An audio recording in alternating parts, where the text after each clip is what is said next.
It was a crisp autumn morning at Chicago O'Hare International Airport as Flight 2876 prepared for its routine journey to Denver. The sun had barely peeked over the horizon, casting long shadows across the tarmac as ground crew scurried around the Boeing 737 performing their final checks. Inside the cockpit, Captain Robert Walsh, a veteran pilot with over 20 years of experience, was going through his usual pre-flight checklist with his co-pilot Lisa Thompson. The cabin buzzed with the familiar morning energy. Business travelers typing away on their laptops, families adjusting their children's seatbelts, and flight attendants helping passengers stow their carry-on luggage. The smell of freshly brewed coffee wafted through the cabin as the crew prepared for the 3-hour flight ahead. Captain Walsh took pride in his punctuality and attention to detail. He had flown this route countless times, but he never let familiarity breed complacency. As he adjusted his seat and checked the instruments, he shared a light moment with Lisa about the weather forecast. Clear skies all the way to Denver, a pilot's dream. The pre-flight routine was proceeding smoothly. The ground crew had finished loading the last of the luggage, and the passenger count showed a nearly full flight, with 157 souls on board. The captain's voice came over the intercom, warm and reassuring, as he welcomed everyone aboard and promised a smooth flight to Denver. Lisa noticed how Captain Walsh took time to greet each crew member by name, something he always did to create a positive atmosphere before takeoff. He had even remembered that Jenny, one of the flight attendants, had recently become a grandmother and asked about her new grandchild. As they taxied toward the runway, the morning sun now fully visible, both pilots felt the familiar surge of excitement that came with every takeoff, no matter how many times they'd done it before. The powerful engines roared to life, and the aircraft began its graceful acceleration down the runway. The takeoff was perfect, smooth, and precise, just as Captain Walsh liked it. As they climbed through the clouds, the city of Chicago slowly disappeared beneath them, replaced by a magnificent carpet of white clouds that stretched as far as the eye could see. The first hour of the flight passed uneventfully. The cabin crew served breakfast, passengers settled into their books and movies, and the cockpit atmosphere was relaxed yet professional. Captain Walsh and Lisa discussed their plans for their layover in Denver. He was looking forward to calling his daughter who had just started college, while Lisa was planning to try out a new hiking trail she'd heard about. At 30,000 feet, they had settled into cruise altitude, and everything seemed perfectly normal. The sky was clear, the aircraft systems were all showing green, and they were making good time. Little did anyone know that this routine morning flight was about to become anything but ordinary. The first subtle signs were so small they could have been missed. Captain Walsh cleared his throat a few times, something he rarely did. He loosened his collar slightly, and Lisa noticed him blinking more frequently than usual. These tiny details would soon prove to be the prelude to a situation that would test everyone's training, courage, and composure to their absolute limits. No one on board could have guessed that in just a few minutes, this ordinary Tuesday morning flight would turn into one of the most dramatic incidents in recent aviation history, and that every decision made in the next few moments would be crucial for the safety of everyone aboard Flight 2876. The morning had started just like any other, but it was about to become a day that none of the passengers or crew would ever forget. A day that would later be studied in flight schools and discussed in aviation forums as an example of how quickly things can change in the world of commercial aviation and how preparation and training can make the difference between disaster and survival. 2 hours into the flight, the first real signs of trouble began to surface. Captain Walsh's hand trembled slightly as he reached for his water bottle, something that didn't escape Lisa's attention. She watched from the corner of her eye as he dabbed at his forehead with his handkerchief, the white cloth coming away damp with sweat, despite the comfortable temperature in the cockpit. "Are you feeling all right?"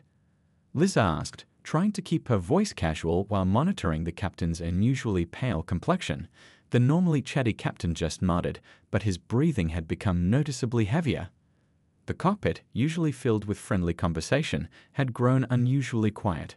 Through the cockpit window, the landscape below rolled by peacefully, patches of farmland creating a patchwork quilt of browns and greens. But inside, tension was slowly building. Captain Walsh's movements had become increasingly uncoordinated. He fumbled with the radio controls, something Lisa had never seen him do before in their many flights together. The first officer noticed how he kept squinting at the instruments, leaning in closer than usual to read them. When he spoke to air traffic control, his words came out slightly slurred, not enough to raise immediate alarm, but enough to make Lisa sit up straighter in her seat.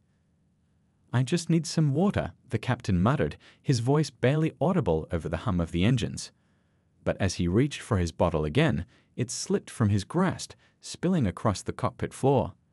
Lisa's concern deepened as she watched him struggle to focus on the cleanup. In the passenger cabin, life continued as normal. A child laughed somewhere in the back, the sound of a movie played through someone's headphones, and flight attendants moved smoothly through the aisles with their beverage service. None of the 157 passengers had any idea about the growing crisis developing just behind the cockpit door. Lisa's training had covered medical emergencies, but nothing quite prepares you for watching your captain, someone you've flown with countless times, someone you trust and respect, slowly deteriorate before your eyes. She kept glancing at him, trying to decide whether to call for medical assistance or if she was overreacting. Captain Walsh's behavior became increasingly erratic. He started muttering about the altitude, even though they were perfectly level at cruise. His hands shook more violently now as he tried to adjust controls that didn't need adjusting. Lisa gently stopped him several times, keeping her voice steady despite her growing alarm. The weather outside remained perfect, clear skies with just a few scattered clouds below them. But inside the cockpit, storm clouds were gathering. Lisa could see sweat now running down the captain's face, his complexion taking on an almost grayish tinge. His breathing had become labored, and he kept tugging at his collar as if it was too tight. "I think we should have someone take a look at you," Lisa finally said firmly, reaching for the intercom to call the senior flight attendant. But before she could press the button, Captain Walsh's head suddenly jerked back, his eyes rolling upward. His whole body went rigid for a moment, then slumped forward onto the controls. Time seemed to freeze. The altimeter showed their steady cruise altitude of 30,000 feet, the engines hummed their constant rhythm, and somewhere in the cabin, a baby started crying. But in the cockpit, Lisa's world had just turned upside down. Her experienced captain, her mentor, was unconscious at the controls of an aircraft carrying 157 souls. The next few seconds would be crucial. Everything she had learned in training, every emergency procedure she had practiced in simulators, every bit of knowledge she had accumulated in her years of flying, it all needed to come together right now. The lives of everyone on board now rested squarely on her shoulders. As she looked at her unconscious captain, her mind raced through protocols and procedures. But this wasn't a simulator. This was real, and the weight of that reality pressed down on her like the 30,000 feet of air beneath their wings. The next few minutes would test not just her flying skills, but her ability to handle the kind of pressure that no amount of training can fully prepare you for. The moment Captain Walsh collapsed, time seemed to stand still in the cockpit. Lisa's heart pounded in her chest as she stared at her unconscious captain, her mind temporarily frozen by the shocking turn of events. The aircraft continued to cruise steadily, but the responsibility that had just fallen on her shoulders felt heavier than the plane itself. For a few terrifying seconds, she found herself caught between panic and duty. The controls were right there in front of her, familiar yet suddenly intimidating. The gentle vibration of the engines, usually so comforting, now seemed to echo her racing heartbeat. "Stay calm, stay focused," she whispered to herself, her training finally breaking through the initial shock. Her hands moved almost automatically to stabilize the aircraft, ensuring it maintained its course and altitude. With trembling fingers, she reached for the intercom button. "Senior flight attendant to the cockpit immediately," she called, trying to keep her voice steady. The words came out more firmly than she expected, masking the turmoil inside. She could hear footsteps approaching the cockpit door just seconds later. When Mary, the senior flight attendant, entered the cockpit, her gasp was audible. "Oh my God," she whispered, taking in the sight of the collapsed captain. Lisa's voice cut through the moment of shock. "I need you to focus. Get the first aid kit and make an announcement asking if there's a doctor on board." The next few minutes were a blur of activity. 2 doctors among the passengers rushed forward to help, a cardiologist and an emergency medicine specialist. They worked quickly to assess the captain's condition, while Lisa maintained control of the aircraft, her hands steady now despite her racing thoughts. Possible heart attack, one of the doctors announced, his voice grave but professional. We need to get him to a hospital as soon as possible. The words hit Lisa like a physical blow, but she forced herself to focus on the immediate tasks at hand. Her next call was to air traffic control. Mayday, mayday, mayday. This is Flight 2876. Captain is unconscious, possible cardiac event. Requesting immediate diversion to nearest suitable airport. The response came back quickly, but Lisa's mind was already racing through emergency procedures, alternate landing sites, and weather conditions. In the cabin, passengers had begun to sense something was wrong. Whispers traveled up and down the aisles, and worried faces peered toward the cockpit. The flight attendants maintained their professional composure, moving through the cabin with practiced calm while dealing with their own concerns about their fallen captain. Lisa found herself in a situation she had only experienced in simulators, sole pilot in command of a commercial airliner. Every decision now rested on her shoulders. Weather reports, fuel calculations, emergency procedures, all these responsibilities suddenly fell to her alone. The doctors had managed to stabilize the captain, but he remained unconscious. They had laid him on the floor behind the seats, monitoring his vital signs. Lisa could hear their murmured consultations behind her, but she forced herself to tune them out. Her full attention had to be on flying the aircraft. Air traffic control came back with options for emergency landing sites. Kansas City International was their best bet, good weather, long runways, and excellent emergency medical facilities. But getting there meant dealing with developing thunderstorms along their route. Time seemed to move differently now. Every minute felt like an hour, yet everything was happening so fast. Lisa's mind raced through her training: maintain aircraft control, navigate, communicate. The basics that had been drilled into her since flight school became her lifeline. The gravity of the situation hit her anew with each glance at her unconscious captain. This wasn't just about landing an airplane anymore, it was about saving his life. Every minute they spent in the air was another minute he was away from the medical care he desperately needed. As she began planning their descent into Kansas City, Lisa realized this was the moment her entire career had prepared her for. Years of training, countless hours in simulators, and all her experience were about to be put to the ultimate test. The lives of 157 passengers and crew members, including her stricken captain, depended on her next decisions. The weather radar showed building thunderstorms ahead, adding another layer of complexity to an already challenging situation. But Lisa knew she couldn't let fear or doubt creep in. She had to remain focused, had to be the captain her passengers needed her to be. The real test was just beginning. Despite her initial panic, Lisa's training began to take over like a well-oiled machine. Years of simulator practice and emergency drills suddenly felt very real and incredibly valuable. Her breathing steadied as she ran through the procedures she knew by heart, her hands moving across the controls with growing confidence. The first priority was to ensure the aircraft remained stable. She adjusted the autopilot settings and double-checked their heading to Kansas City. The plane's systems hummed reassuringly around her, each instrument telling its own story about their flight path, altitude, and speed. Flight 2876, Kansas City approach. The air traffic controller's voice crackled through her headset. "We're clearing a path for your emergency landing. All other traffic is being diverted. How are you holding up?" The controller's calm, professional tone helped steady her nerves even more. Maintaining control, Lisa responded, her voice stronger now. Request vectors around the building thunderstorms.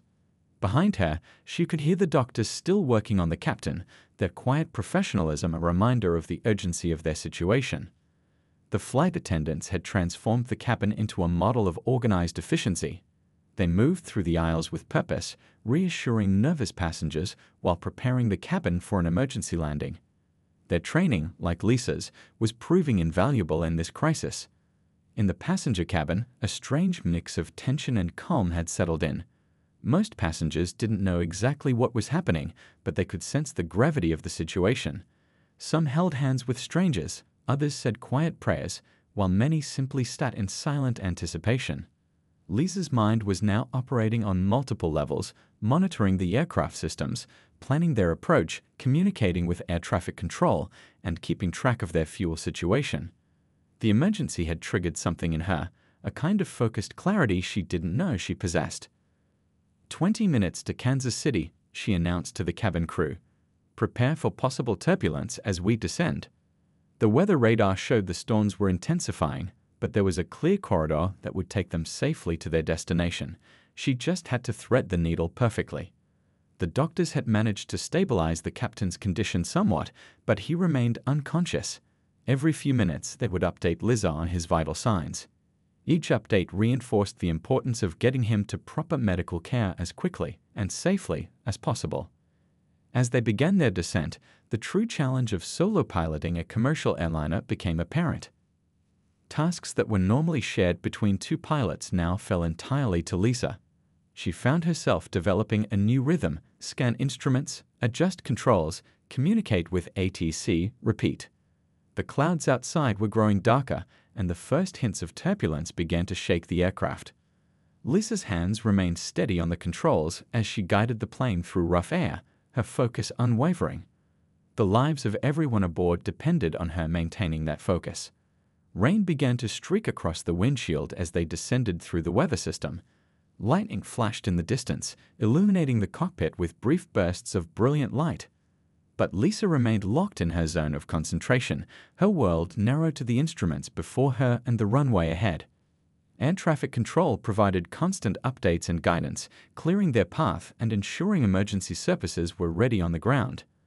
Their voices had become like a lifeline, professional, steady, and supportive. They understood exactly what Lisa was dealing with and provided exactly the support she needed. The flight attendants completed their emergency landing preparations, securing the cabin and briefing passengers on brace positions. Through it all, they maintained a calm demeanor that helped keep panic at bay. Their experience and training were proving just as crucial as Lisa's. As they descended through 10,000 feet, Lisa could feel the weight of responsibility more than ever. But now it was mixed with determination. She had come this far, handled the initial crisis, and developed a plan. Now she just had to execute it perfectly. The next phase would be critical, setting up their final approach into Kansas City. The weather was deteriorating, but Lisa knew she had the skills to handle it. She had trained for this, prepared for this, and now it was time to prove that all that training hadn't been in vain. Managing multiple crises at once tested Lisa's capabilities to their absolute limits. The thunderstorms were intensifying, forming a menacing wall of dark clouds that the aircraft would need to navigate through. The cabin lights flickered as another bolt of lightning lit up the sky around them. Inside the cockpit, the doctors continued monitoring the captain's condition. His pulse is steady but weak, one of them reported. Blood pressure is concerning. We need to get him to a hospital as soon as possible. Liza acknowledged with a nod, adding another layer of urgency to an already critical situation. The turbulence grew stronger as they descended through 8,000 feet. The aircraft shuddered and bucked in the rough air. In the cabin, someone screamed as the plane dropped suddenly before Lisa quickly corrected their altitude. Her hands moved instinctively across the controls, making constant adjustments to keep them steady. Flight 2876, be advised, we're showing extreme wind shear at 5,000 feet, the controller warned. All other aircraft are reporting severe turbulence on approach. Lisa's mind raced through her options. They needed to land soon, but the weather was making it increasingly dangerous. The flight attendants were now strapped into their seats, having completed all emergency preparations. Through the cabin came the sound of crying children mixed with nervous whispers and the steady drone of the engines fighting against the storm. Every bump and shake sent ripples of anxiety through the passengers. Lisa's world had narrowed to the instruments before her and the radio calls guiding her in. The rain was now pelting the windshield so hard it sounded like gravel hitting the glass. Visibility was deteriorating rapidly, forcing her to rely more heavily on her instruments. 5,000 feet, she announced, her voice steady despite the chaos around her. The aircraft jerked violently as they hit the predicted wind shear. Lisa's training kicked in automatically: full power, maintain attitude, ride it out. The engines roared in response to her commands. Through the clouds, brief glimpses of Kansas City appeared and disappeared, tasing them with the proximity of their destination. Emergency vehicles could be seen gathering along the runway, their lights flashing through the gloom like beacons of hope. The doctors behind her were now preparing the captain for immediate transfer to the waiting ambulance. His condition is becoming more unstable, they reported. The sooner we land, the better his chances. Lisa felt the weight of those words settle on her shoulders along with everything else. At 3,000 feet, the aircraft broke through the worst of the storm. The runway lights were now visible through the rain, though they seemed to dance and blur with each gust of wind that buffeted the plane. Lisa began her final approach checklist, each item methodically checked and double-checked. Flight 2876, you're cleared for emergency landing on runway 19 right, the controller announced. Winds gusting to 35 knots, crosswind from the west. Lisa acknowledged the information, already adjusting her approach to account for the strong crosswinds. The landing gear deployed with a reassuring thud, and Lisa could feel the aircraft's handling change as it configured for landing. Every bit of her training, every hour in the simulator, every lesson learned was now focused on these final crucial moments. In the cabin, the flight attendants' voices rang out with final instructions. Heads down. Stay down. The passengers assumed their brace positions, the cabin falling into an eerie silence, broken only by the howl of the wind and the strain of the engines. Lisa's hands were steady on the controls as she lined up with the runway. The wind kept trying to push them off course, but she compensated with small, precise corrections. The ground proximity warning system began its countdown. 1,000, 500, 400.